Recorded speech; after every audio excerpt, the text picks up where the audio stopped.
Ever lost hours of work in Adobe Illustrator because of a sudden crash? Today, we're diving into how to recover your Illustrator files and minimize those creative setbacks. First, let's ensure you have Autosave enabled, because this is your best friend. Head to Edit, then Preferences, and then select File Handling and Clipboard.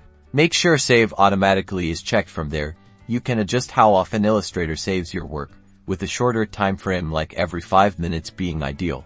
Now, if Illustrator crashes, usually, the program attempts to recover the most recent saved version. The first step should be to relaunch Illustrator, and it should prompt you to open a recovered file. Simply open or save it as a new file right away. But what if this doesn't happen? You go looking for temporary files. The program keeps open your File Explorer and navigate to a folder. Remember that you may need to show hidden files and folders, so configure your view settings appropriately. Inside the Windows Explorer search bar, enter file types like AI or other file extensions with the temp file extension.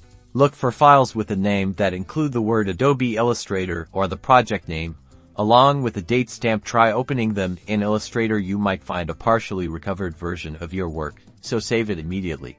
Remember, regularly saving your work and keeping Autosave active are your best defenses against data loss in Illustrator. Hopefully, these tips help you dodge those dreaded crashes and get back to creating. Be sure to like and subscribe for more Illustrator tips.